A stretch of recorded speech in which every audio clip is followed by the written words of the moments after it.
Before we begin this video, a huge shout out to Toxic Spore, who will be doing a charity live stream for St. Jude's, a research hospital aimed to both find the cures for catastrophic diseases, as well as saving the lives of hundreds of thousands of children. They plan on streaming later today, and I think it would personally be wonderful if you could check out their stream or spread the word about it. A link to their channel will be in the description and pinned comment.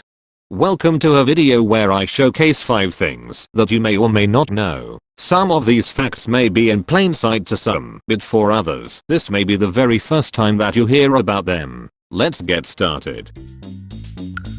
Starting things off on the official PvZ YouTube channel, did you know? In June 2015, PopCap released the trailer for Garden Warfare 2 onto their YouTube channel, consisting of an animation that showcases the 6 brand new classes. This same animation would be used in the game itself. However, there are several details within the trailer itself that most people may not immediately notice. A few examples include this brown coat holding onto a tower during the imp's initial appearance in the background. Another brown coat that simply phases into existence when Citron first appears. And a crane in the background phasing out of existence after Citron blocks a rocket with his shield. Whilst some of these details may be mistakes or oversights, others can be considered background assets or even attention to detail for viewers with keen eyes who may be able to spot the smaller things. Secondly, heading over to BFN, did you also know, in the Zteku map, there is a hidden secret in relation to a real life event. If you are to walk into this room and then look into the ceiling, one will notice what looks to be a box of the original Garden Warfare game stuck to the ceiling. This is a reference to a blog post on the website Kotaku made in 2015, where a man by the name of Mike happened to encounter a spider on his ceiling and proceeded to eliminate the pest by both freezing it with adhesive spray and then proceeded to crush the spider by using the box of Garden Warfare 1. The box stuck to the ceiling, and as of August 2020, the box for the game still remained stuck to his ceiling. This rather comedic reference shows that PopCap is willing to put in these interesting references within their games, as well as sometimes confuse people who are often unaware of its context.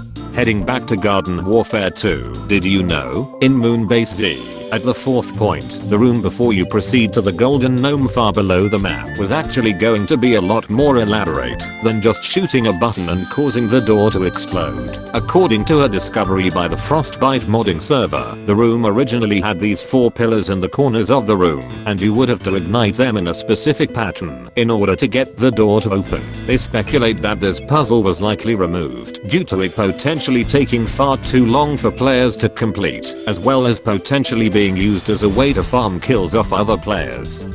Up next, did you know? In Garden Warfare 2, specifically the single player campaign, in the area where you take on Captain Deadbeard's quests, looking around the ship, one may notice that it looks familiar, like as if they've been in this exact ship before. This is actually because the area is an almost exact replica of the ship found in Port Scallywag from Garden Warfare 1, from the pillar in the middle, to the stairs, to even the area where the camera should be. Whilst there are of course a handful of differences, it is nice to see PopCap paying a homage to maps from the previous games in some shape or form. Lastly, heading back over to Garden Warfare 1, did you know? According to a discovery by Fireflower on Discord, they have provided information about supposedly being able to resurrect summoned AI brown coats by using the Revive Brains barbecue ability. Naturally, I was a bit skeptical, but they proved their claim by providing the following clip. It may be hard to spot at first glance, but if one was to look at the little screen in the bottom corner, we can clearly see that the flag zombie that was killed moments prior is resurrected and back on its feet ready to fight. Naturally, upon learning about the potential bullshit that this could cause, I went into multiplayer to go and test this shit for myself. And after all of a few minutes, I can confirm that this technique actually does work. And not only that, but it also works for potted plants as well. So if you have any rare potted plants you want to survive for as long as possible, boss mode can have you covered every 3 minutes. However, these revivals do come with a few limitations. Revivals are treated like standard revives in Garden Warfare 1, so any AI that are revived will be at half health. The coffin, outhouse, and barrel zombies do not gain their respective objects back upon revival. Lastly, whilst inconsistent, AI that has been revived have been reported to sometimes enter a glitched state, though I have yet to properly observe this behavior. Whilst the uses for this may be impractical, if you happen to have a load of friends summon a horde of AI and they all die on the objective, resurrecting them all can cause absolute chaos to the enemy team in such a way that they never expected at all.